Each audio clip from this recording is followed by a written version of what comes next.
Okay, this is the official start of the show. First of all, you had to correct me on the pronunciation of your name. Is your first name Ula or Lucina, or is your middle name Ula?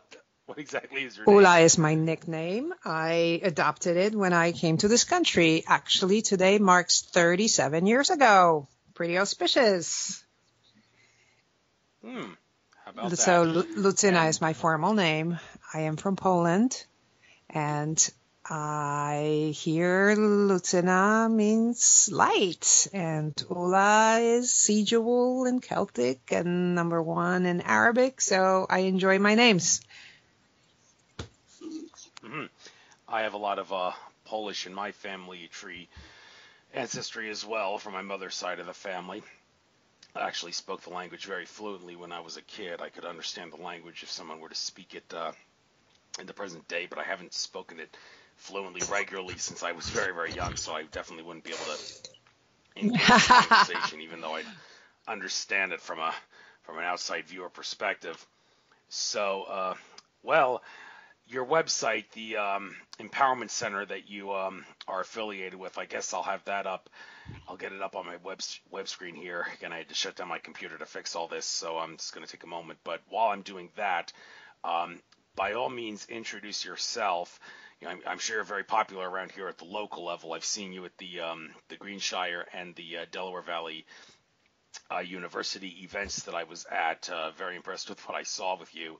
But all those people that aren't familiar with you, I'd like you to, well, I guess you could tell your life story. If you want to talk about the whole immigration thing, coming to this country, by all means. But act as a good primary source, please, as I ask all my uh, guests to do when I give them the chance to tell them my life story, their life story, excuse me, at the beginning of the show, to see what happened, what they experienced, what they've been through that allowed them to have the awakening that they do, to do the thing that they do in the present day. So please get into that by all means, but you're more than welcome to talk about the whole immigration thing and everything else you want to talk about. So you got the floor, and let's ask our angels and guides to make sure that Mercury retrograde and other things of interference do not bother us throughout the course of this interview. Thank you. So you got the floor. Thank you very much. Where do I begin? Well, born and raised in Poland. I came here when I was about 18 after high school, originally to help my sister with a newborn on the way, as she was in the PhD program in horticulture at Ithaca at University of Cornell, at Cornell University. I grew up as a happy child connected to nature on a farm surrounded by hills, similar to our landscape here in Pennsylvania, where I live now. I was protected by my family enough, so the politics really didn't influence us that much. My father was very passionate about protecting farmers. Mom was a holistic pharmacist. Dad was a holistic veterinarian. So I grew up connecting to life through plants and animals and flowers and good food, but also as a shamanic child, knowing that there are beings around me helping me with this reality. Happily sitting and singing under a linden tree, having beings wave at me through branches or drop feathers or rocks in front of me, which literally would appear out of nowhere. So I understood that they were gifts. And I thought that everyone has experiences like that. But that was my reality as a child. So when I entered school, it was sort of reshaped a little bit with shame and guilt that I'm different, that I am weird, that I am not normal. And most of us go through the stage of becoming normal and trying on our size how that fits and choosing what and who we become.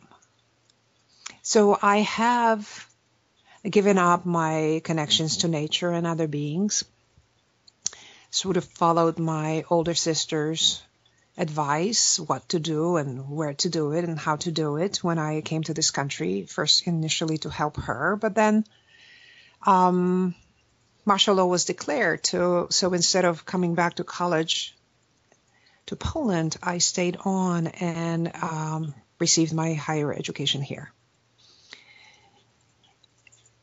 And I was okay.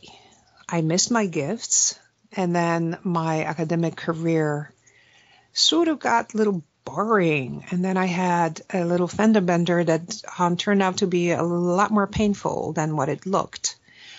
So I needed to find ways to help myself.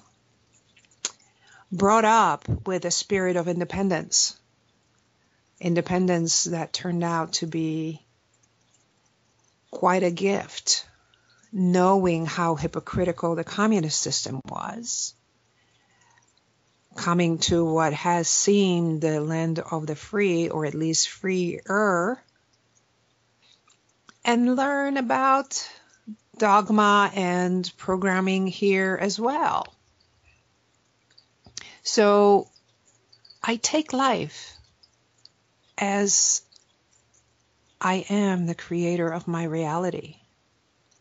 So what I create appears.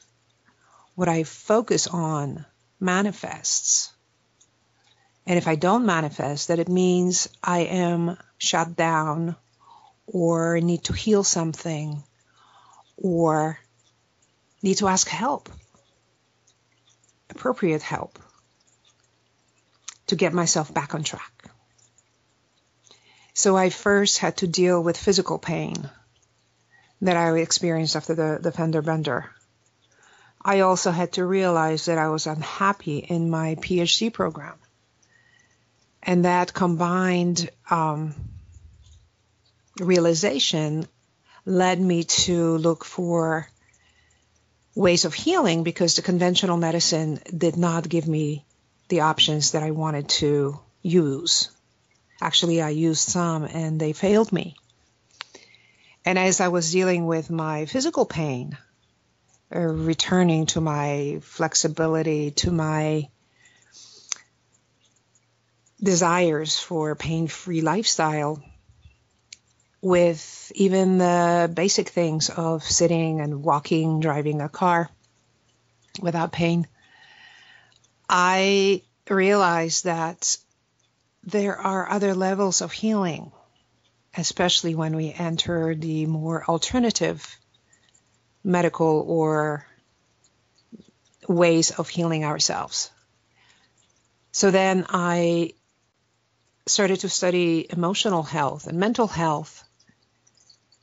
And then 10 years ago, I found a school that gave me what I call a good map to navigate this world.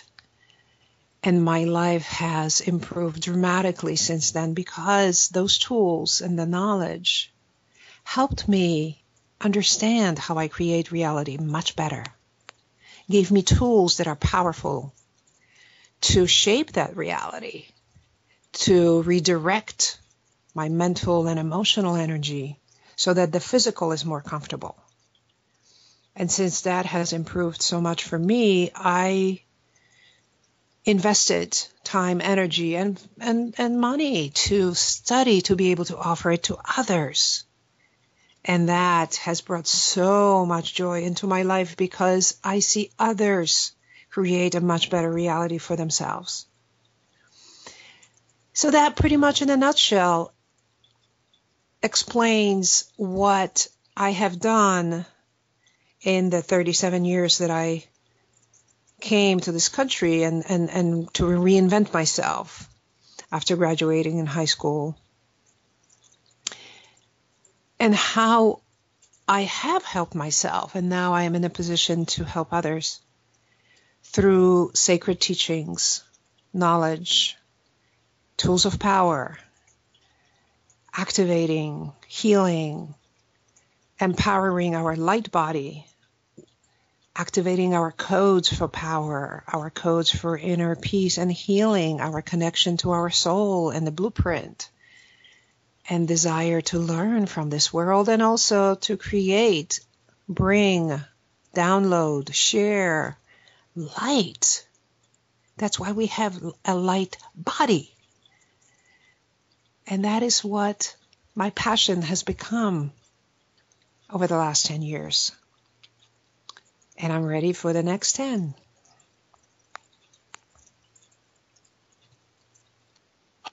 I'm ready for it too, and my mother is very familiar with the whole communist notion of communist Poland and how it was very oppressive and whatnot. And she was, I think the angels were with her and my maternal grandparents when they managed to cross the border into it was Austria that they were crossing the border into, and the border agent, it's like it was really weird. He said he looked at the car that my grandparents had, and it's almost like he thought it was a car that was native to Austria, so he or native to Germany that was popular in Austria.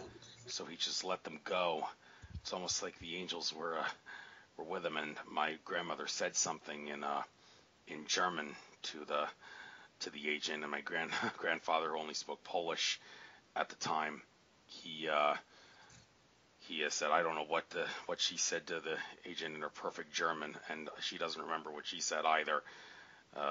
But it's one of those things that the angels must have been with him, and well, if it wasn't for them being with him, I wouldn't be here speaking to you right now, of course. Or it would have been a completely different scenario, I'm sure. But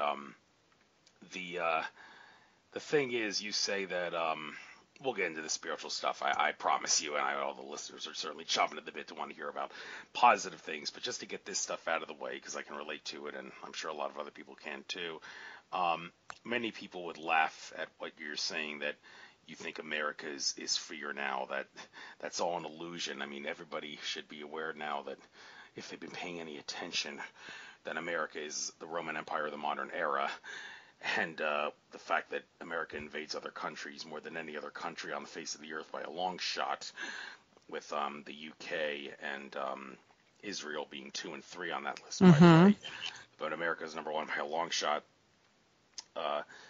It shouldn't come as a shock that we are the Roman Empire of the modern era, and all this stuff the government is doing or trying to do to brainwash us into giving up liberty for security and all the rest of it. I mean, is it not obvious to you that America is really not as free as many people would have been brainwashed into thinking it is? So I'm just asking you, are you still willing to say America is almost as bad as Poland, communist Poland was, or would you say, nah, communist Poland was much worse? Americans should still be happy with what they have and should definitely want to stand up for what they have, because it's definitely better, because you got the experience. I want to ask you. It's a tough question to ask, because we all come in with our personal experience and subjective viewpoints. I was a protected child and a teenager under communism. I witnessed the fall of communism in 1980 and 81, and left at that time to come to the States to help my sister. I know my father was crying, saying goodbye to me with words that I didn't understand. It is good, my child, that you're leaving now. I had no clue what he was talking about. I was 17 and a half, or closer to 18. So I was not up on political situation with the impending martial law in December. I had witnessed the majority of power being in the hands of the communists, but we had our freedoms. We had private ownership of land and business. We had freedom of religion. We had access to many of the comforts. Yes, my parents worked very hard. I was safe. I was supported. I had access to education. So I and my parents created a pretty good life for us under communism. And we knew how hypocritical it was. So we had a public face and a private face. As I often joked about how we read a Polish newspaper. First page, all lies. Everything is great. Second and third page, half and half. Decide for yourself. Fourth page, all true. Sports and funerals. That's the nature of reality. And in private, we could have been honest with each other. We would need to feel who is trusted, who is not, who is an informant, who is not. But really take care of each other. And even the church was helping with that. And it's very different now. So what interests me about your show is, we are the creators of our reality. What is the nature of reality and who is responsible? Who is held accountable? And micro and macro. What's happening inside of me? What happens in my immediate area? What is my reality? How safe? How comfortable? How productive? How healthy? How wealthy am I? And then the bigger picture. The governments are appointed, possibly corrupt, greedy individuals just using the system without much integrity. And that is across the board all over the world. So, yes, the United States have become an empire. And I am less likely to judge because I'm much better at observing, assessing, and evaluating. Because I know reality changes and what goes out comes back to us, and probably many times fold, as it has to me. So there will be consequences for this country for being parasitic on the world, just as there will be consequences for the government now for ignoring environment, ignoring poverty, ignoring what the rest of the world is waking up to, whether we call it global warming or just caring and sharing of the resources, protecting our environment so that we remain entitled to clean air, clean water, clean soil, which produces clean food, which helps our health on all levels, physical, emotional, mental, and soul. When we are in pain, when we are in poverty, we don't even have energy to think about spirituality or soul health. We're barely getting by. So it is hard for me to compare communism in Poland versus capitalism of United States of America because the references are different. My experience is different. And my reality is different because I have not had the need to be an adult in Poland. And the reality in Poland is very different now than it was 37 years ago. So I refrain from judging, but I evaluate and I can sort of offer perspectives on how the different systems established by our societies work. I know that many of us in this country struggle with healthcare, with feeling safe and trusting the government. I have witnessed a medical miracle in a socialist Poland with my own family member. So from my perspective, I have nothing but good things to say about the socialized medicine. But I also know there are many, many individuals that get totally failed by it. And it was not for preferential treatment. It was because I did ask for and receive divine intervention. And I know it is my divine power that has brought in protection for my father, for the way he's treated, for my family to pull together in service to help my father choose whether to live or transition. And that is my experience for the last 10 years of receiving tools and information, how to activate my power and my divine power, how to redirect what is coming at me or coming out of me to serve myself, serve the light, and assist others, or remove myself from danger, whether it's physical or emotional or mental, and not engage in the drains or insults or energetic attacks on me to weaken my power.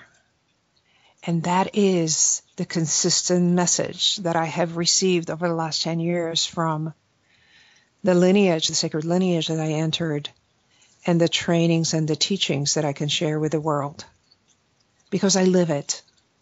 I witness it every day, and I just had my medical miracle that I was able to facilitate and team up with my family.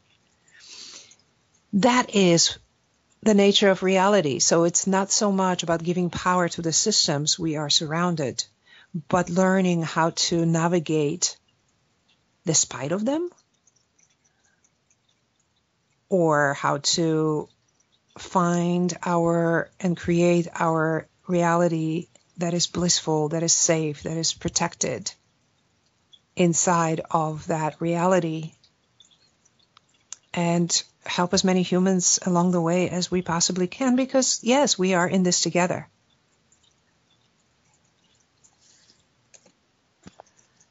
Very, very well said. I kind of emotional hearing you say that.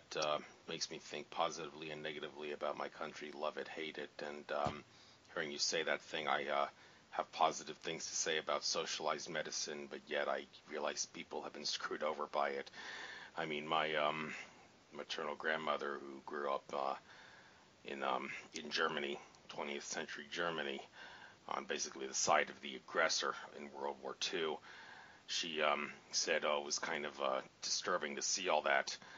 But I must say that as far as Europeans are concerned, socialism kind of worked out pretty nicely as a system in some regard. I mean, even Hitler was almost assassinated by the bankers because he wanted to make gold-backed currency to make sure he and his country didn't get screwed Yep. over. So that's one good thing about him. I mean, all the bad stuff about him kind of overpowers that, sadly. But I mean, there are things about history we don't know about, and I'm glad you're able to get into that somewhat. But now that we've got inside of the dark and gloomy stuff, right, let's get to the positive stuff. Well, you are one of the prominent members of the Health and Empowerment Center. Where's that located, by the way? Right now, we are in Phoenixville, or the part called Kimberton. Okay. I kind of a ways out from where I am. The Being One Center in Warminster is my spiritual place of choice to go to. So Well, we are on the move, but, so I don't know where I will end up with the center. I'm right, but for now. okay, but since you are there, I guess we'll talk about the science behind some of the services that you offer. And yeah, I'll give you the chance to make a sales pitch after this. Thank But you. the important thing though, is to understand the science behind how this works, so we can silence the Right. skeptics, and people will know it's not about the money, it's about the healing. Hmm. So some of the services, it says here, are services at glance in natural healing and body therapies. I guess we'll try to cover each one of these bit by bit in good detail. I guess this will enable us to go a full 2-hour radio show. So let's start with Etheric Reconstruction. Well, what exactly are you? Well, we'll go down the list here. All right. How about how about I group click them for you so the listeners can have a bit of a structure. Oh, okay. So the body healing can focus on the physical, on the emotional, on the mental body, or the soul body. And by that time, usually we multitask. And if we deal with the soul, it already influences the physical, emotional, and mental.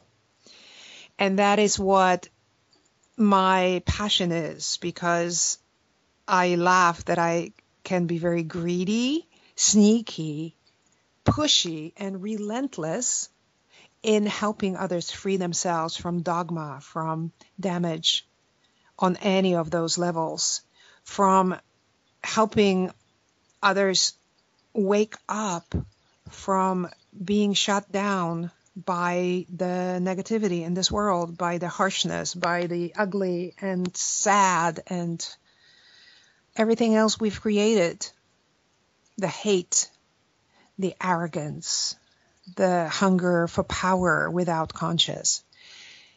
We all get challenged. In some way, we are here to overcome challenges and prove to ourselves and remember how strong we are, how amazing we can be as beings of light, as bringers of light, as warriors of light. And I incorporated what I could learn, test on myself into my repertoire, because it started with my physical healing. So I finally was able to stabilize with myofascial release and craniosacral therapy. And that is my passion. And I happen to be very good at it. But as we open up the physical tissue, the connective tissue, we open up energetic structures. I mean, we are bioelectrical, we are biochemical.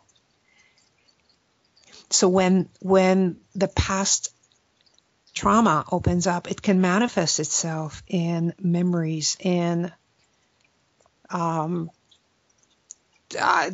energetic, mental, emotional challenges. So now I also have modalities that have been time tested to help out that way, because we create shift by focusing on something. And if we have good, tested, powerful tools that are designed to be focusing on such frequencies or such type of damage, we can be very effective. And that is my greed. I want to be effective. I want to help someone heal as quickly as possible by providing the best customized and efficient care. No matter what the damage is, no matter what we've sustained, because we all get challenged at all levels. No judgment. We are walking, talking storylines, and those stories can be locked because they were overwhelming with trauma, overwhelming to our light body, to our mental body, to our soul body. What I did not know, what I learned 10 years ago, is that we come to this world to accept this limited physical body without our full power.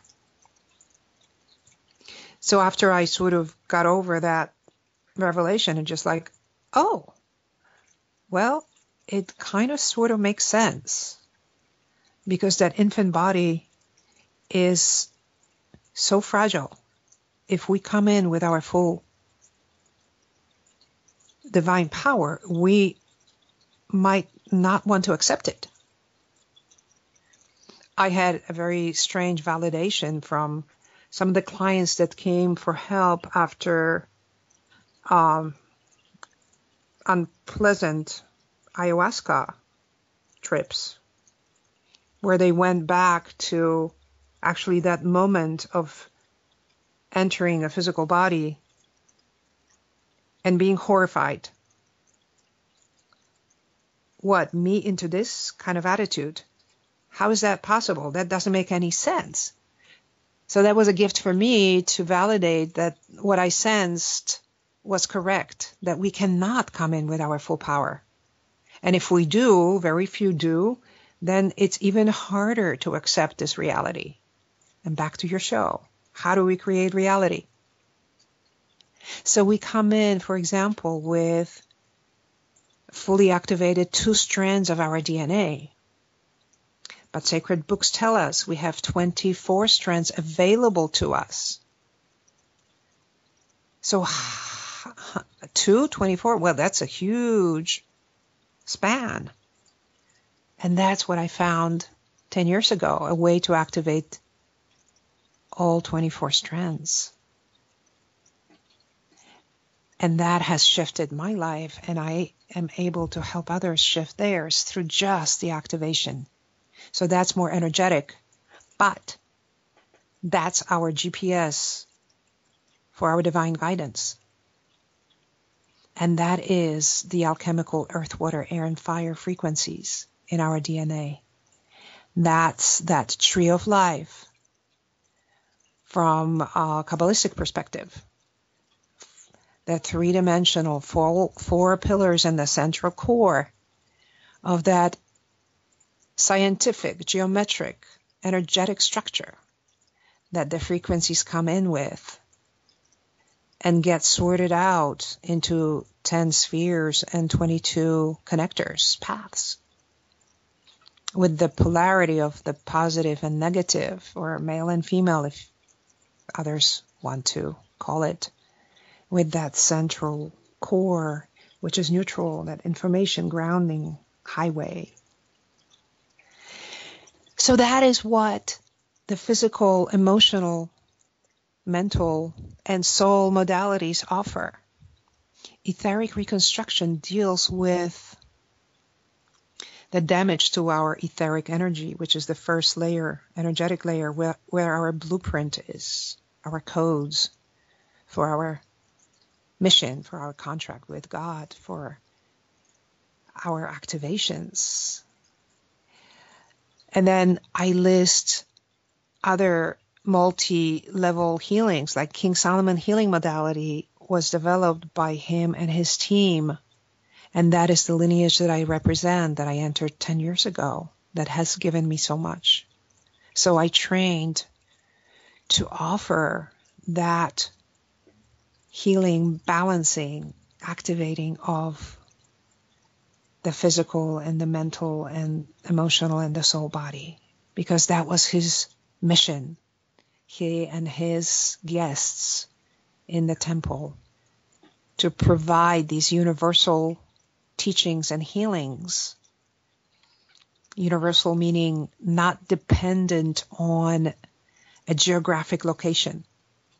Universal meaning they could be used anywhere in the world and they would be in their full power. Other healings are more specific, like emotional release. Isis healing is also emotional, more for the emotional and mental body. Spark of life. Oh my goodness. That is what I was able to help my father with long distance. That is that spark, what we get at conception. And we can ask the masters to offer that, to flow it to our clients long distance that would like to receive it to balance out the physical and mental and spiritual frequencies in the light body. Others are different forms of energy healings. And Sophic Ray has been reintroduced to the world because the lineage pretty much died out in Japan, and fortunately it was able to be reintroduced for humanity, and that's the full system of Reiki. Jikiden Reiki is the purest form, but it is the simplified version of flowing the physical, emotional, and mental frequencies. And Sophic Ray adds the soul and spirit, so that's the full system of frequencies for our creation of life force. And if I can just add my joy, when I started to use it on my father in an intensive care unit, the next day he woke up from being from being unconscious from surgery and recovering very, very slowly and actually being declared brain dead. The next day, he was able to start breathing on his own, and the day after that, he was no longer incubated.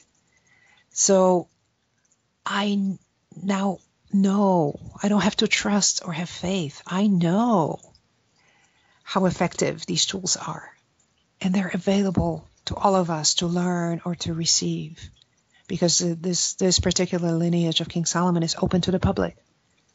And I have my guides, my spiritual guides are a little sarcastic, so they're always give me ideas and words to use. And yes, it is open to the public, but it used to be secret, and secret things don't do well in the public. So it is for the open to the public, but maybe not for the public, because the public is not lining up to receive these teachings, because we are still so shut down and comfortable in our discomfort and accept as is. And that passive attitude, well, I guess, what can I do? I'm only one, or there's nothing I can do, or, well, this is the way it is and just accept it.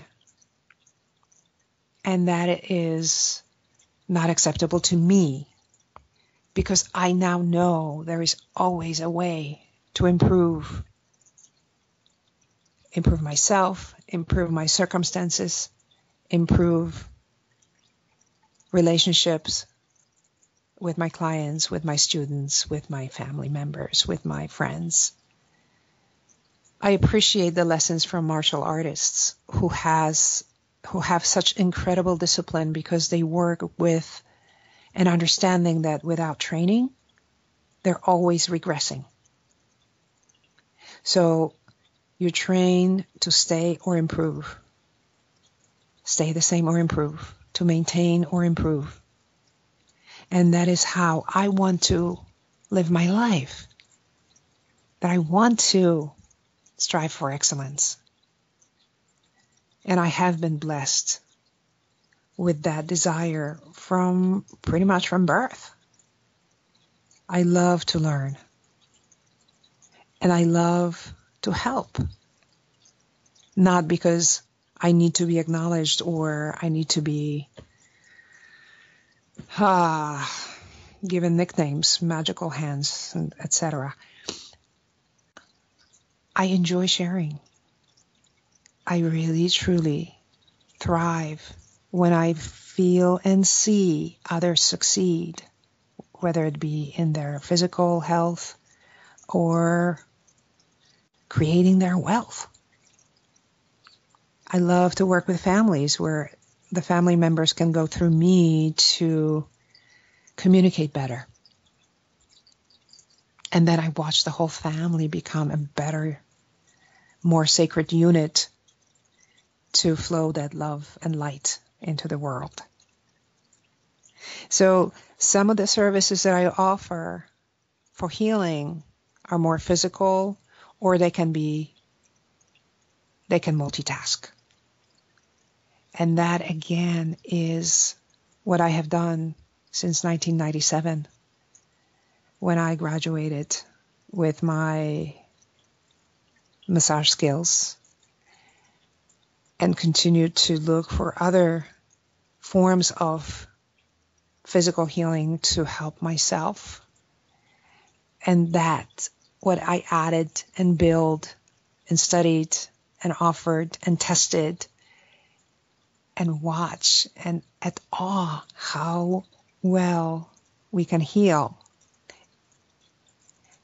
if we put our mind to it, if we open our heart to it, and if we allow the blessings to come in by knowing who we are, what we are, by enjoying being human in the physical, understanding that love and joy is what we were created from and have at our disposal to create with our reality. I think most people have experienced that when they do something they love and enjoy, the results are much quicker and much better. And of course, the opposite is true as well. When we don't enjoy, when we are struggling and we don't want to do what we are asked to do, it's much harder. And usually the results are not as quick and not as beautiful or not as pleasant to birth into this world.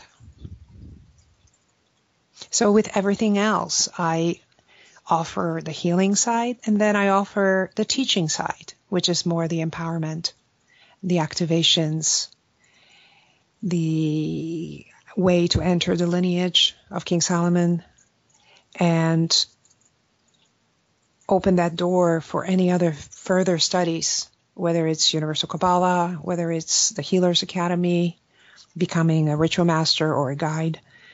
That has been an incredible blessing in my life because I sensed things. I could recognize good in all the philosophies that I've studied. And once I entered the lineage and was presented with information and tools, it finally looked like a complete map to navigate with, because I could recognize that the Buddhists had this, and the Catholics or Christians have this, and the Hindus have that. And I was so glad to receive a system that totally made sense to me and felt like, I finally found my home, my spiritual home. And to be part of now the global family of activated, empowered light workers has been amazing. And that's why I can look at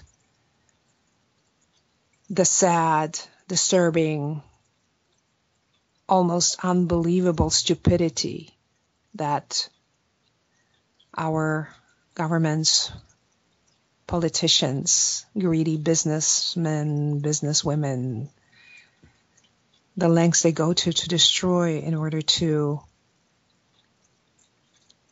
get wealthy or stay wealthy. And I can discern from it because I have a map to refer to that comforts me and also gives me that stability. Just like, well, there are consequences to our actions. And if not in this realm, definitely in the other realms. You mentioned Hitler. I'm sure his soul is very busy helping. We are eternal, we are galactic, we are guests in this world on a job, on a mission to learn, to share. We're guests. This is not our world. So let's create a reality that we can enjoy sharing, that we can enjoy, love living, alive, happy, healthy, and the wealth follows. And we are always challenged, inside or outside.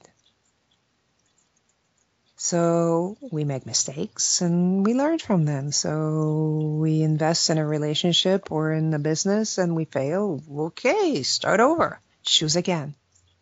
Choose better. Choose well. Choose wisely as we create our reality.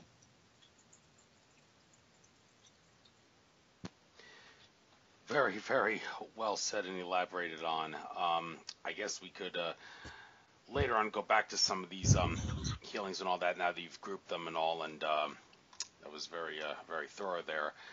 Um, Although I think I might as well ask you about some of the other things that you Sure. offer, particularly some of the things that you offer that might raise a few eyebrows.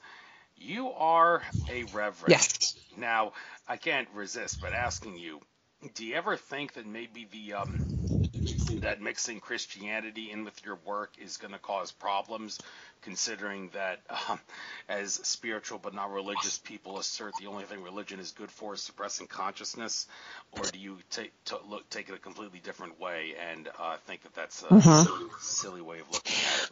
Well, I can, with full integrity and honestly tell you that I became Reverend before I entered the lineage of King Solomon, and it was out of curiosity, and it is through an independent organization. So I represent the office of Lord Jesus. So the lineage of King Solomon also includes that. So I have actually healed my Catholic wounds, as I call them, by becoming a part of this lineage. For me, labels don't matter. It almost is like navigating the system. I walk the talk, and I prefer not to be judged or work with those that judge harshly, because that creates shadows, that creates negativity in the world. And if you or the listeners are familiar with Hermetica, the work of Hermes Trismegistus, that wise being said that humans only have two sins. Do you know what they are? Oh, I must have heard this quote somewhere along the Yeah. line, but drawing a blank. The two sins. Well, the first one What are is they? we, I'm going to slap myself when you tell me this. absolutely, we forgot our godliness. We forgot we are God. That's number one. And the second is, We judge and have opinions. And that is what we are so encouraged and programmed to do, because we weaken and hurt each other with that. And that is so prevalent in our reality. So, yeah, we have titles. But being a reverend here and doing it in a way that honors all paths, all chosen ways to connect to divinity, whether it's through religion, whether it's through a philosophy, whether it's through a shamanic path, that's how I look at it. And if someone is offended by it, then they really are better off working with someone else. Because I prefer not to bring negativity into a relationship. For me, it's more a technicality. And I am here to flow light and serve in the highest good. And if that technicality is such an obstacle, then we are not meant to work with each other. Because we allow negativity to already break or hurt the flow of light.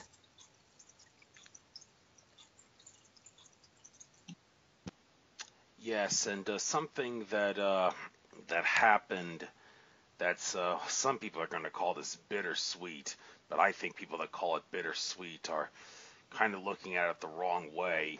And what that thing that just happened, that's kind of become kind of the talk of the media at the moment. And I want to get your take on this from how the best way to handle it and how to like people that are letting it get to them. What's the best way to not like let it get to you? And that is the profound alternative media censorship that's been going on. That right now I'm sure you heard, or maybe if you didn't hear, I'm telling you now.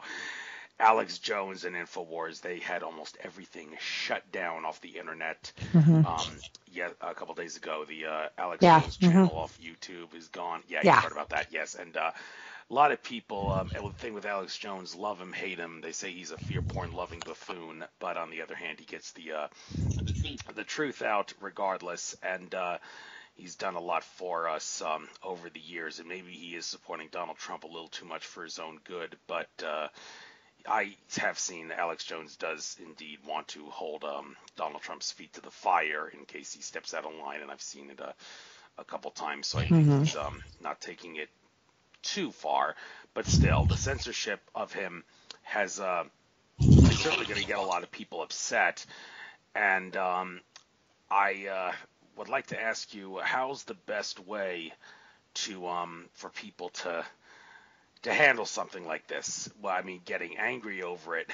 I often say I like being mad, like Alex Jones of Infowars, because I feel that anger, that drives for anger, allows me to become more passionate and do things that I want. But some people have asserted that anger is, from a law of attraction standpoint, hurting you. Well, getting angry over something like this and not handling it the right way. And that's, you said it. Yeah. What is the right way of handling it? Yeah, exactly. We choose it. What I define as the right way for me, by telling you what is the right way for others, is disempowering, because then I'm telling them what to do and taking their choice away, and also asking them to be unaccountable and irresponsible for making that choice. See, for me, it's ironic because I was brought up in a communist system. The ultimate censorship. And that is like, how do we protect the freedom to express and not give it power when it doesn't work?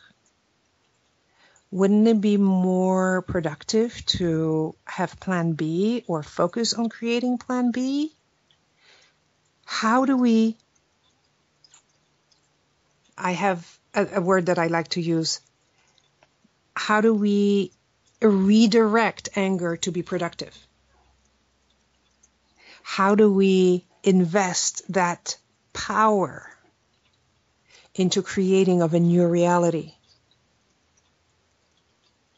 How will he reinvent himself and create his own new reality? Because getting angry without redirecting it is destructive. And yes, sometimes we need to destroy to build. How effective can we be in redirecting, in reinventing, in rediscovering, in rebuilding? Because that is how we avoid wars. I mean, pun intended, InfoWars. How do we invest our energy into building and rebuilding? Not everything works out. Oops, okay. That turned out to be a house of cards. Boom, gone. Okay, let's start building again with a better foundation. I still remember years ago, someone, a client, or gave me a little book, Who Moved My Cheese. It's a little business motivational book. It's keeping up with the innovation and looking for new ways to present who we are and what we are, to share who we are and what we are. So even when everything is destroyed, we already have a new plan in action. why not invest and focus on it to make it come true sooner than later? How do we end up killing each other? How do we end up with wars? Control. And cashing out on anger and hate. Maybe you also work from the paradigm of that every thought is acted upon. So if I create hate and I don't act on it, it still goes into collective consciousness and somebody else will act on it. So I prefer not to give that as my deposit, so others use it and express it. So that's how I discern, observe, and it's just like, okay, this is going to be my productive plan. At least that's how I want to give it a try. Even when I'm betrayed, even when I'm cheated out of my share of health and wealth, and I choose to try to get over my anger or shock as quickly as possible and get to rebuilding, redirecting, diffusing, and managing so that I create new reality a lot more quickly. So much negativity is now showing up. And many people are very angry and or in despair and depressed and can't believe this and that or whatever. It's just like, well, there could be another take on it. Because what we see has always been there, but had the power to hide from us. So maybe we have improved. Maybe we have shifted energy on the planet. So what was hidden and controlling us does not have that power anymore. There is always a different perspective. And that's our choice, what perspective to work with and create. That is our choice of what our reality looks like. So I wish Alex Jones well. If this is your mission, if this is your passion, rebuild.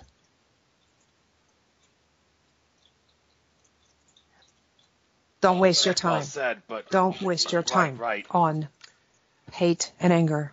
Get to work. Reinvent yourself. Hey, well said. Yeah, you shouldn't waste time on hate and anger.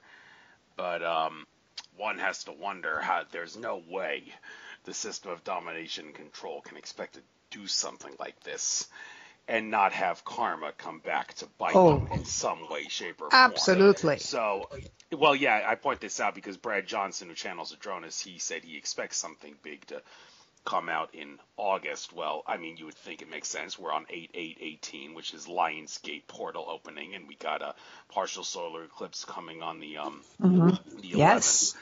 Is that all set up for some sort of karma coming back to bite the control system for what they did to Alex Jones? There is so much karma coming back to the system that whether it's Alex or somebody else or somebody else or something else, let the karma come.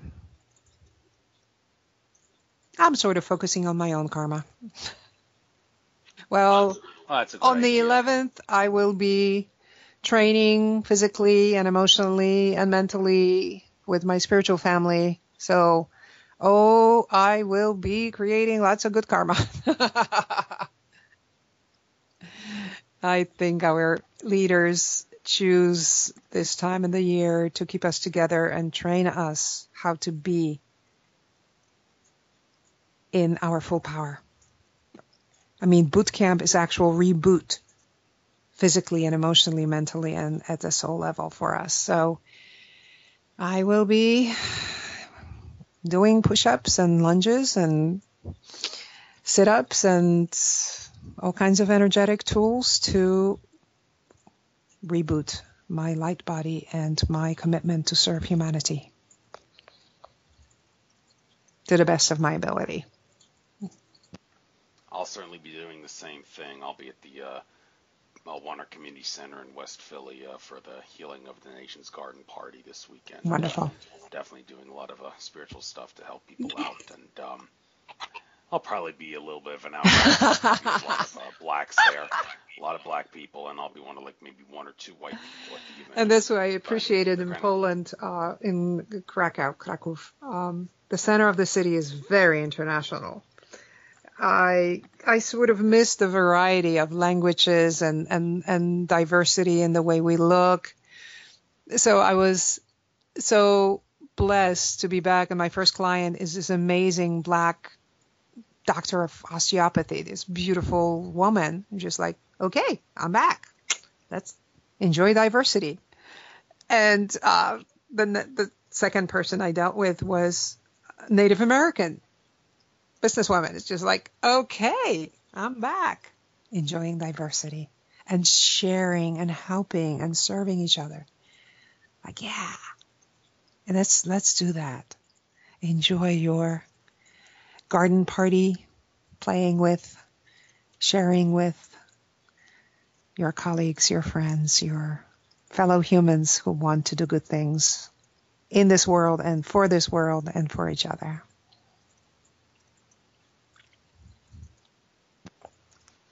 Thank you for the advice and the words of wisdom there. Some of the other things that you work with here. One of the last things it says in your bio on the Healing and Empowerment Center website, you like to work with elements of alchemy. Now this is interesting. I got really into the subject of alchemy with some of my previous guests, like Jay Widener and Neil Kramer, talking about what it is and what it isn't, and how to make use of it. Like when it comes to certain things in alchemy, like you don't want to mess with certain things, like this substance, Salvia divinorum. I once heard Peter Antroparza say that is a substance to do the only people that should be doing salvia are shamans of the highest order. And they should only use salvia when they're doing alchemy of the highest order. And also knowing when to harvest it, and how to protect it with, harvest it with ritual. What level of alchemy do we want to work with? And even have access to, as far as training, as far as facility, because it was shocking to me that even in Europe, some of the places that were so famous for alchemy were saying that, oh, it has died out. It doesn't exist anymore. And I go like, what? Wow. Talk about being shut down as a human. There is nothing shut down. It might be hidden because maybe it needed to go underground to continue to do the work. And there are very few, but there are true alchemical labs in the world where the herbs are harvested in a ritual, shipped, received in a ritual, go through all the steps of purifying and finding that essence and the essence of God that can be in us as we go through our own alchemical process, or even work with, whether it's chemical preparations or just essential oil blends. There is so much to learn and enjoy in this world. We are prepared for this even by media like, Harry Potter. I mean, it was trying to portray alchemy from a child's perspective. Of course, for us adults, it might have a lot more meaning. But that is working with the frequencies of elemental energies, of fire, air, water, to create and enjoy earth. Understanding that the glue is that soul energy connecting us to spirit, and that's the love, the frequency of love that is that glue And are we using it as a good glue? Or are we using it as pretentious, toxic glue? Or just clueless what that means? I mean, New Age helped with some, but created a lot of its own dogma. All we need is love? Really? No, we need love on all levels. Spiritual and soul and mental, emotional and physical. Otherwise, we're working with half of the energies available to us. So alchemy is very interesting. But as everything in this world, how high up or deep down that we wouldn't get into it. And yes, it can be down the rabbit hole. Or incredibly uplifting experience. So let's choose our teachers carefully and wisely. Just as we receive preparations, just as we might be invited and agree to shamanic ceremonies with plant or different mixes to what seems to be opening up our consciousness, can be actually damaging our reality and our perception of reality. Very careful. That way of inducing higher states of consciousness cannot be inducing higher states of consciousness, can be just different and actually weakening our sense of perception. So please, please be careful with using mind-altering substances.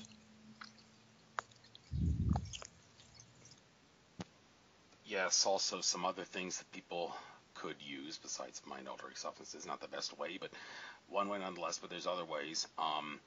Sacred geometry and crystals, those two seem to go hand in hand pretty well in many things. Are there any specific sacred geometry symbols in particular, like the tree of life or some other, the flower life, I should say, or anything else that, any other symbols that you think are particularly important to point out? Also crystals, any specific crystals that regarding what they do and how they can help you as a tool, not a crutch, but to help people out. Exactly. Which ones do A tool to help us remember our divinity, to help us heal, to help us guide us. I just finished teaching Sacred Geometry 1, which is wonderful, activating our, what we call the keys to heaven, because we are able to activate that shortcut of a triangle, a square, and a circle as the 3 keys to heaven, to the frequency of fire with a triangle, to the frequency of air and water with a square, and the frequency of earth with a circle. And they can be, of course, represented 3-dimensionally as a pyramid, as a cube, and as a sphere. And that is another alchemical way to open up shortcuts to creation. In this lineage, we actually trained how to receive energetic authority to use these shapes to clear and seal our energy of man-made spaces, to build walls of light, and by default all the negative energies need to leave, and to seal any outlets or portals for energy to go in and out, so whatever leaves and is not friendly cannot come back, and create that sacred, enhanced, activated space for us to work in, or heal in, or sleep in, or eat and party in. That is the basics, and what I appreciate about the school and the lineage is that almost all classes are experiential and help us with something in our light body, whether it's through giving us a tool or activating something or healing something. And that is such a different relationship to sacred teachings, because I've studied a lot, and including Kabbalah, and it has not given me, especially those kinesthetically palpable, touchy-feely, as I call them, tools to feel the shift happening, to feel the energy come in and fill me up, or heal what I'm asking to be healed, or to come through me so I can send it to someone and be that facilitator for their own healing or empowerment. So geometries are amazing. I always ask everyone to customize it for themselves. Whether we like the symbol yin-yang, focus on that middle line in between the yin and the yang, because that is the connecting, balancing, and stabilizing line. If you use Om, connect to each part of it. Because if that is what you connect to, that will be your gate to flow the energies of honoring yourself. I honor divine in you. If you want bells and whistles,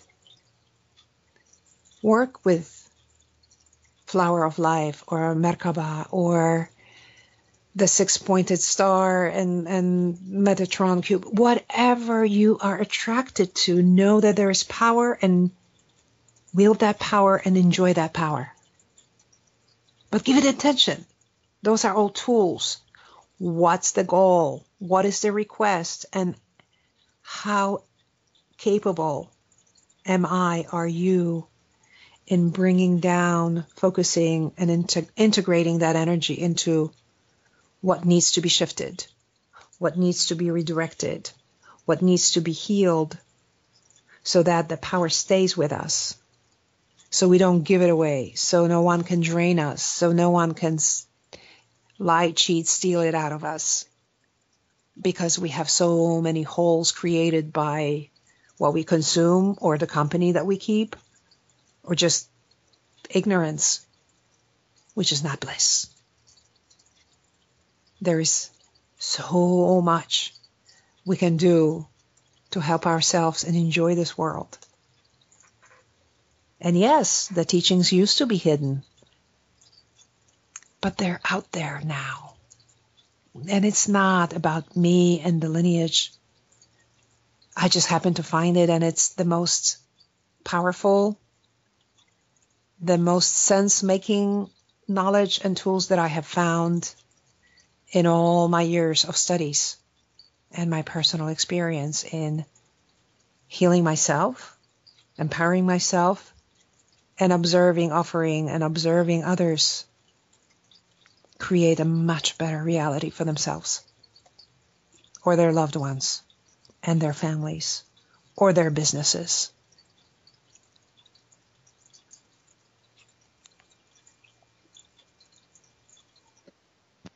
Yes. Sorry, I had a little trouble muting myself on my headset there.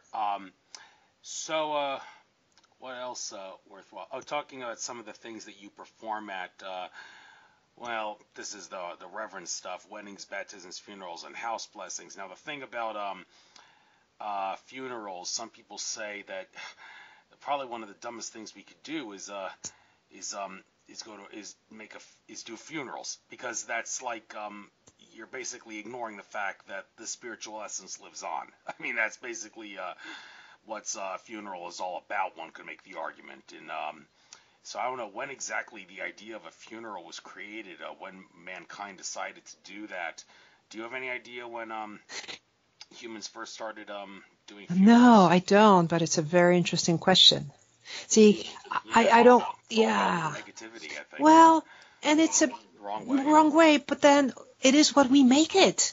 Back to what's my reality of a funeral? For me, it's a celebration of life and remembrance and saying goodbye with appreciation and gratitude for the physical presence. Enjoy the afterlife. Come and visit whenever you can, if you're not too busy. And be in that gratitude of sharing that miracle of being here together in the physical. That's my idea of a funeral. That's my way of conducting it through gratitude and celebration. And Well, yeah, go ahead. Okay, No, continue. no. I was also going to ask about weddings too. Like that's another thing that has been totally taken the wrong way by humanity. I mean, the idea that you need to have a license to marry. No, you don't. That's all commercial. That's Oh, they're getting commercial aspects in there, and the whole thing about the ring yep. that symbolizes Saturn, which of course is Satan in astrotheology. So the weddings have been totally taken the wrong way. I mean, when you find a mate from a truly spiritual, proper way of doing things, how would you say is the proper way of making you and your mate bond together if you're not going to go about doing a wedding, which has been designed to screw up the way that humans officially, Well, if you will, bond you use one of together? the magic words. Design. Design it yourself. Create it yourself. We're starting a new life together. Is the ring going to be a ring of Saturn or a ring of completion and starting over a sacred geometry, representing a bond in the physical, in this physical reality? See, symbols are symbols. How we give them power is totally our choice. So, are we copycat? I mean, are we just adopting somebody else's version of reality? Or am I creating my own? And co-creating with a couple and helping them choose what works for and honors each other in the best way that they're willing, able, and ready to offer to each other. I mean, it is all by design, by choice, and that is how we empower ourselves and each other. Responsible and accountable. Create a ceremony. Choose the details. Bring joy in those choices. How fun can it be to customize everything? Yes, most people are overwhelmed and they prefer the norms that society says. And I let them be. But I also so enjoy to be invited to facilitate something totally fresh and new, creative, inventive, customized to the way we choose to honor each other. And we will see more of that because our younger generation does not fit into our old paradigm. And you and I, we are here as a bridge to help them take over this world. Not quite out with the old and not quite in with the new. The promise, the contract on every level, physical, emotional, mental, spiritual, soul level, between two humans, better be customized. Otherwise, we're what? Robots copying somebody else's? And don't get me wrong, I'm not judging. But how much fun it is to make it our own. You want traditional? Do traditional. You want unique? Make unique. Focus on honoring each other, on starting that new life of a commitment, of honoring each other with fun, with joy, with beauty, with pleasure. Whatever, Okay. ready, willing, and able. Well, since you say that, one thing that really jumps out at me about how we treat our fellow man properly, that's really working out in the present day, that it's one of those things that, like, this is the way it has to be done, and given the state of affairs in the world.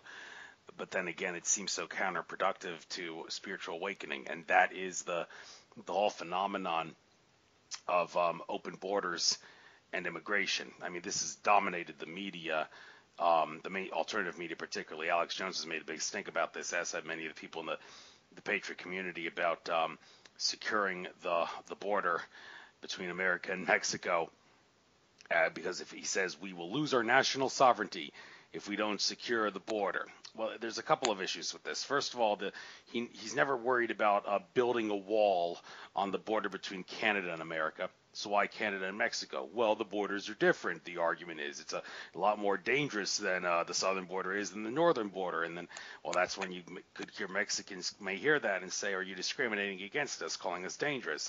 Well, no, it's not you, the Mexican people. It's just the nature of how the world has been constructed geographically, with the way things like flow and all the weapons and the drugs and all that coming from the south and not from the north, and with the way the control system is trying to destabilize countries in the present day by bringing in people of different cultures and different faiths. Like in Europe, it's making people that follow Sharia law Islam clash with Christianity. It's a recipe for disaster, and that's what the powers that be wanted to do. And the solution is to secure the borders and vet the immigrants.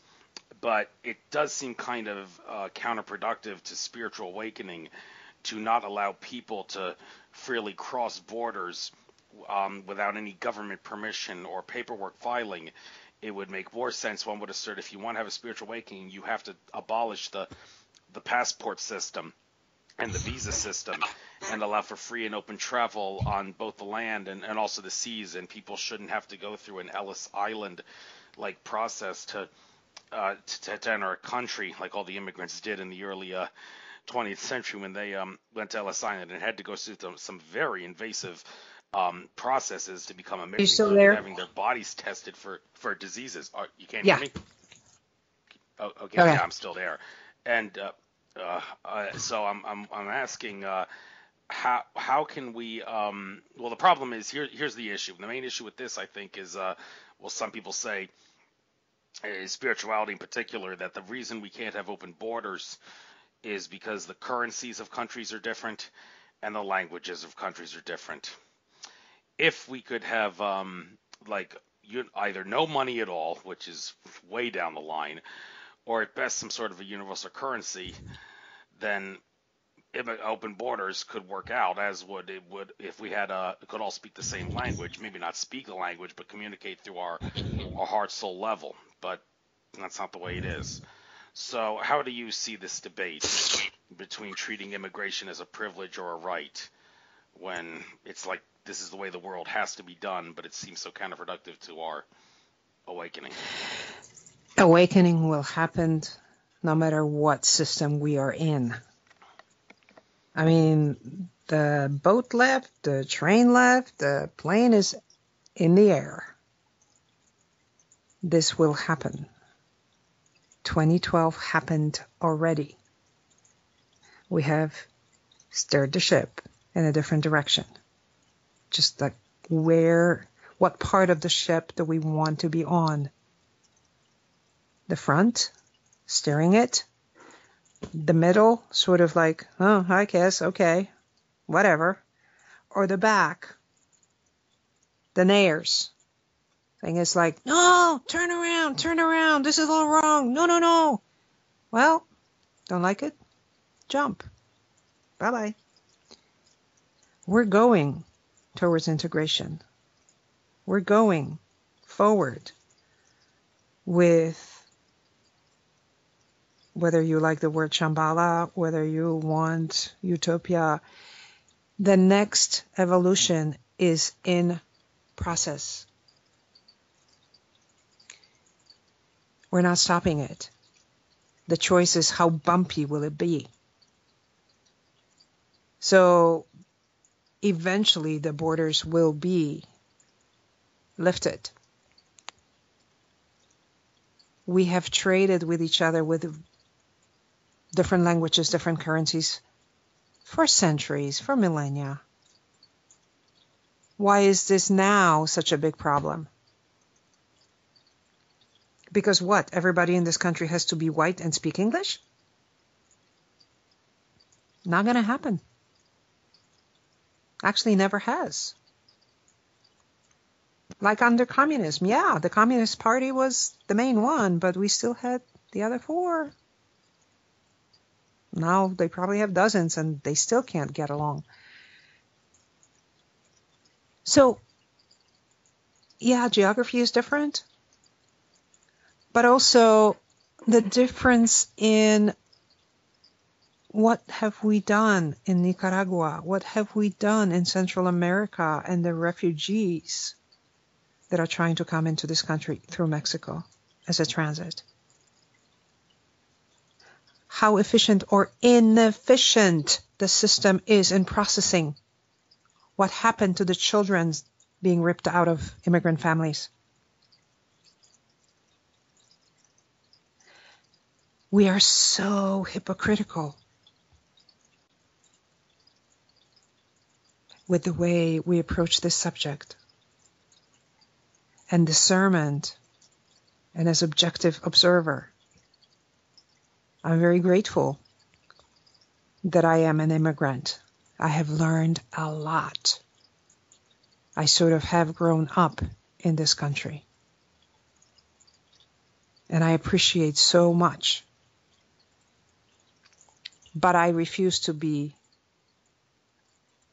deaf, blind, and shut down, buying into the propaganda.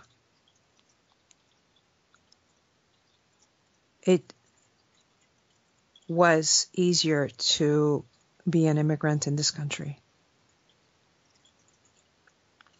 Now, the southern border and the Mexicans are the target. We had another wave during World War II of Japanese, but this country is built on massacre of the natives. So the pattern continues. We are creatures of patterns and habits.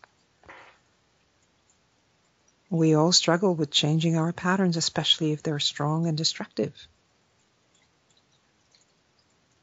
When will we heal enough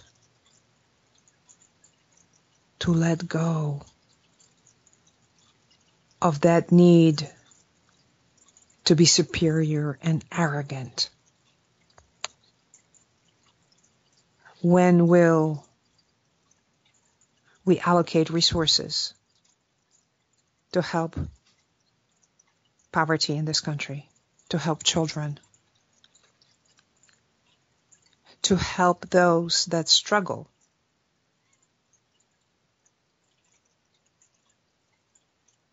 Where are the proposals to help with that? Why do we need a military parade? Why are veterans so mistreated? Why? Because they were silly to become soldiers to begin with? Where is compassion? They were used by the military industry. And they come back hurt and broken from the symptoms of evil they were dealing with. What do we focus on, the symptoms or the source? That's the choice.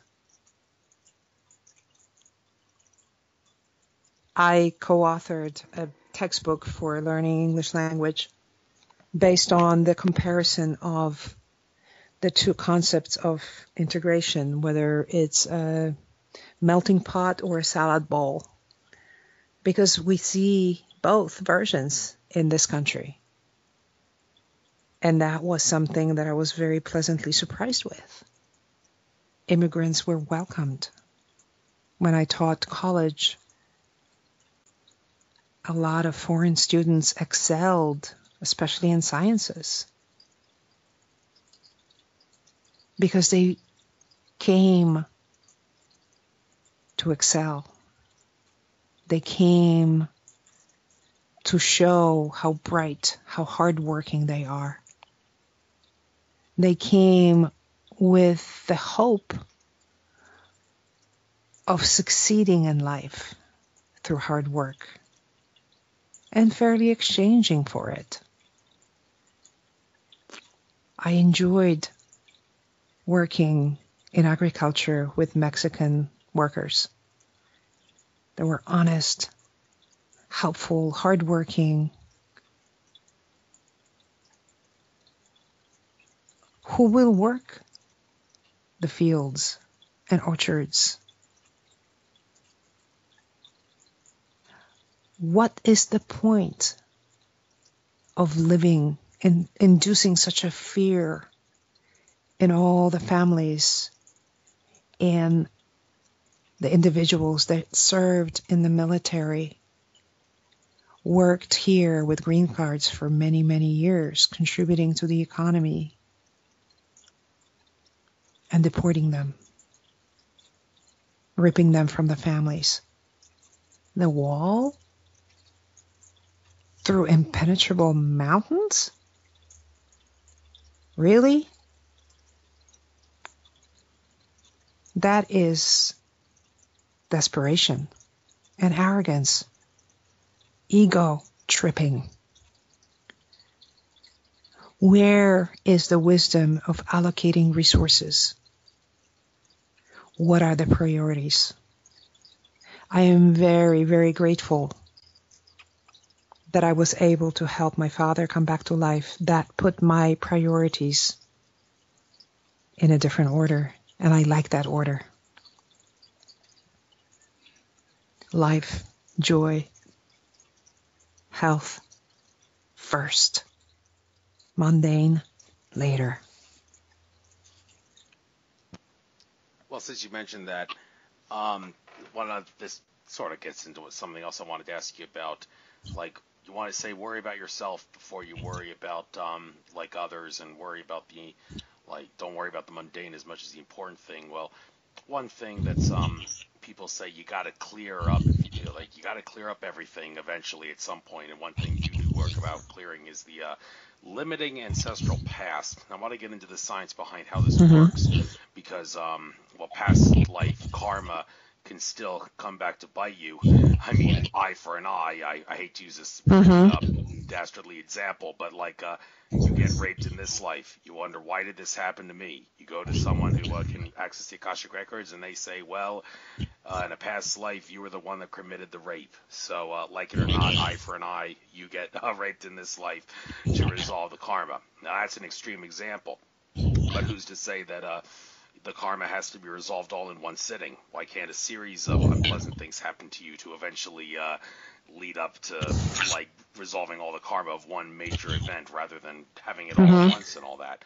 Well, for those that want to clear out a limiting ancestral past, I presume this means limiting ancestral past. I presume that refers to karma from the past that limits you in this life. If I'm mistaken about that, please clarify me. But how do you go about clearing out limiting an ancestral past, and are there any tips you can give on people who really struggle with this, who have a lot of karma to resolve and whatnot? Well, it starts with just the definition of what that is, because different philosophies, different paths have a different take on past life and karma. So if we work with the definition that we come back here in a physical over and over, and therefore are responsible for those actions, then there are different sets of tools. And I don't come with that definition.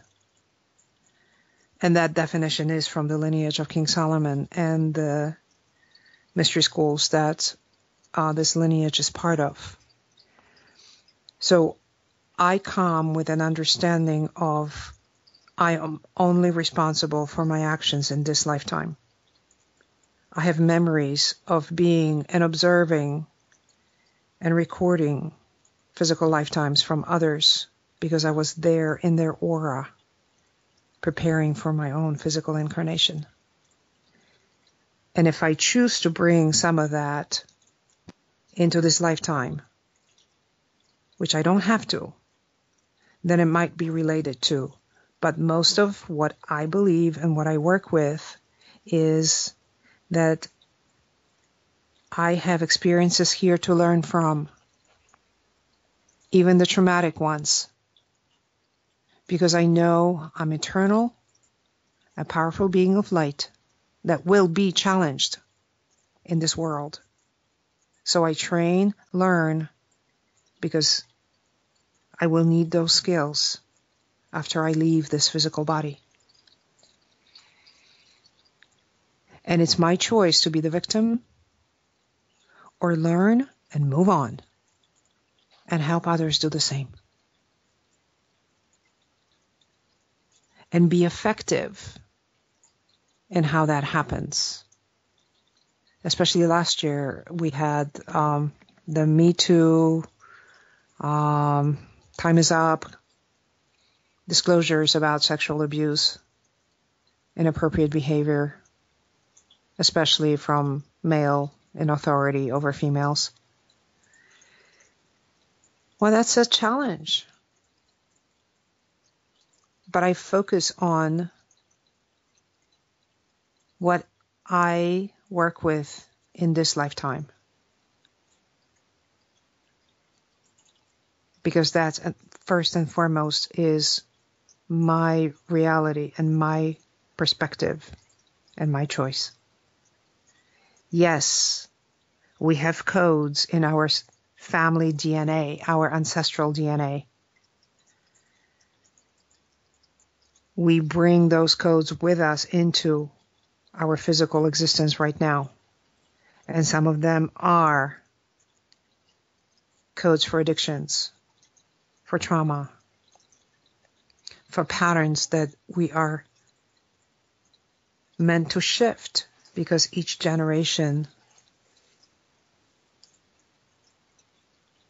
will do better. We are smart. We can figure it out. If it didn't work for other generation, why would we repeat the same pattern of suffering or despair, depression, or hatred, or violence? So again, I choose to focus on my life here and now and offer time-tested lineage healings or energy activations, empowerment training that are powerful enough to redirect or clear or infuse our light body, our physical, emotional, and mental and soul body with light that will diffuse those negative patterns for greater healing and greater service to ourselves, each other, and this world. Those are energetic patterns. So why not use energy to reprogram energy? Yeah, and I want to ask you about something that you mentioned earlier in this interview, that very interesting thing about understanding how the physical can be regenerated, if you will, using spiritual essence. And this was actually sort of related to something that was discussed yesterday when I was at the Being One Center in Warminster, John of God Healing we were doing. And the guy who led the whole thing decided to do a reading from the John of God book of like healings and all that. Someone who had a massive heart attack, pronounced dead, eventually had like a John of God healing. Several hours later, he was revived. Mm-hmm. Sort of relates to what you said about how someone was declared brain dead, but then they managed to recover.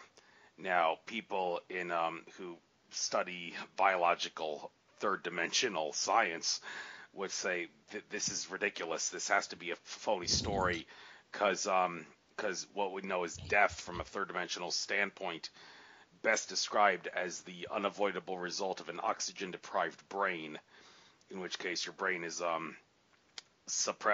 not allowed to get oxygen because of something that happens, and that eventually results in the phenomenon that biological third dimensional doctors and scientists in this world refer to as death. Mm-hmm. However, to suggest that someone can have a heart attack, a massive heart attack, which ultimately is the result of the brain death, or whatever the thing that happened, that the person you knew who was declared brain dead, and then they were able to revive, and then it's as if none of their brain cells had actually died. Well, how is it possible? Well, first of all, that totally shows that the idea that brain cell death is irreversible bullcrap. No, it's not. It can be reversed, but what exactly, from a spiritual standpoint, is happening here? And I mean, is it actually the brain and the head that's being recovered, or is it perhaps another brain, like maybe a brain in the heart or a brain in the gut, is taking the place of the brain in the head that we've gotten so accustomed to is thinking the source of consciousness when it's really not? That's what's happening, and the brain in the heart or the gut has the ability to do everything that the brain in the head can do, and then some. And these people that were revived because the gut or the heart brain did just that. Did what the brain in the head, which you thought was dead, or maybe is dead, but has now been taken the place of by another brain, is now working. I mean, is that what's happening, or is there another phenomenon? How can we make sense of the fact that, well, they're not truly brain dead? How were they revived if brain's death is supposed to be irreversible? How do you explain this to the skeptic? Well, the skeptic needs to connect to physics, because physics are measured the way we measure electricity. How many people understand that the soil is electric? And the food that we eat is electric. The more electric the soil, the better electricity in the food. And that food we consume, that electricity then transfers to our electric gut. And that electric gut then helps energize our heart. And the ultimate electric body part is the brain. How many of us give our electric soul the power to be the connector to life force? So that heart can house that soul and be that connector to spirit. How many scientists work with Heart Math Institute in measuring the power? How many understand physics enough to understand we are energetic beings creating our reality by paying attention? And that is what creates reality. Do we want to work on a quantum level, or are we still stuck in the paradigm of, if I don't see it, it doesn't exist? Do you have to see the light bulb light up to trust that electricity is flowing? Anyone. That's why nothing is redundant. They're all supportive systems. Just like the choice in what modality we want to heal or try to heal with. Acupuncture, Ayurvedic, acupressure, I mean, they all overlap as energetic systems. Bioelectric, biochemical, biophysical. That's why diversity is so helpful. When I look at posture, I can recognize the patterns of compensation. It's the same with energetic imprinting. I mean, there are in this world that can understand ancestral DNA patterns. I can't. But I trust, and I see results that with some of the modalities, the whole family starts healing, even though one member of the family had the courage to do something. Receive the healing. Receive the activation. With my own family, when I entered the lineage, it shifted the energy in the whole family. I want results. I want powerful, productive shifts for humans to be better, calmer, healthier, more peaceful, more beautiful, healthy, wealthy. Create your bliss. So dealing with what maybe are called medical miracles are just validations how amazing we are as electromagnetic physical creations. And working with different definitions of what the spirit is, what the soul is, what the body is, what the mind is. Details. I mean, we need faith until we know. Because once we know, that's our true power. And that's what I prefer to work with, time-tested tools and knowledge that served humanity. Because the mission is peace. How we get there, that's details. And of course, we have many ways to, yes, pun intended, jumpstart life. Whether it's through reinventing ourselves and creating a better flow, or witnessing what for some is miracle, and for us is like, oh, cool, you finally got to your power. Yay. You chose life. Yay. You were not ready to cross over. Yay. A little longer or a lot longer. Choose what you need, what you want, and enjoy your human experience. And be able to bring that light and life and share it to your liking. You don't like it? Change it. There's always a choice.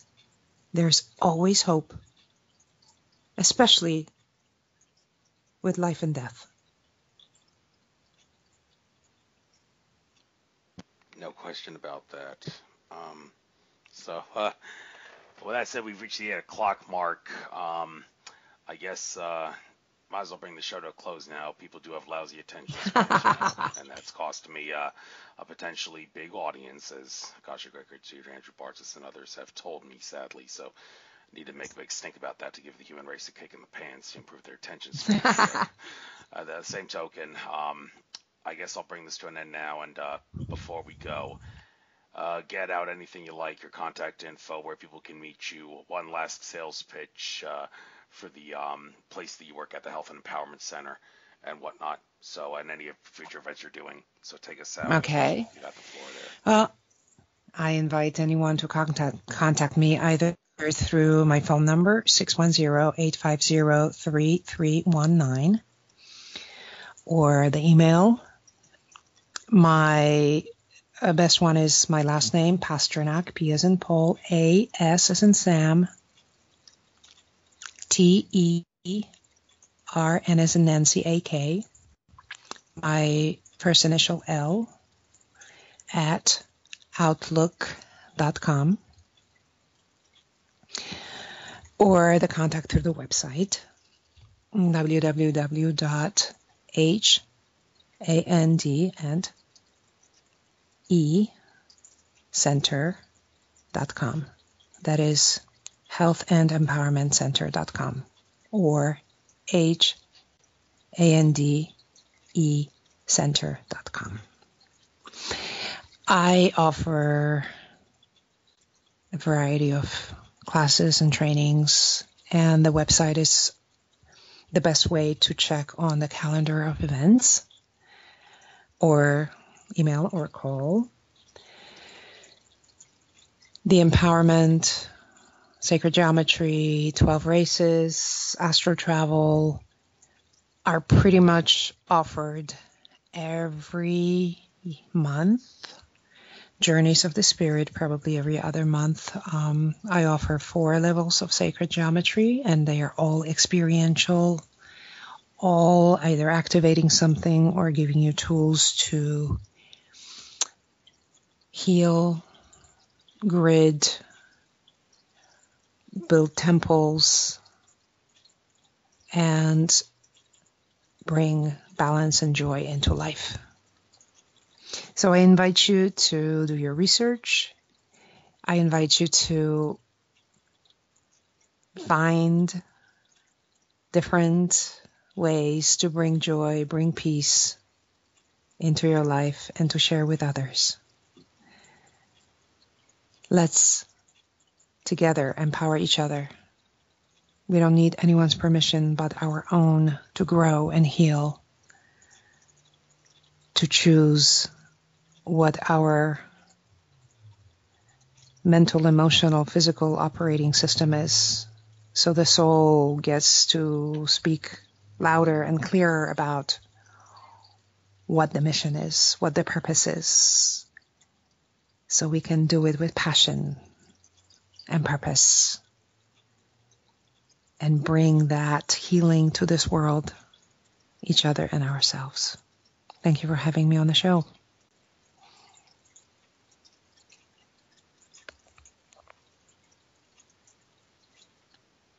Yeah, thank you. Sorry about the Skype button there, but great having you on. Enjoy the rest of your Lionsgate portal day, and good luck on Eclipse Day, partial Eclipse Day, I should say. It is a partial eclipse. Not as significant as a total one, but still significant nonetheless. So without further ado, take care, namaste, enjoy the rest of your trek benefit and consciousness, and I'm sure I'll see you at some future event in local area. Thank you very much. All the best.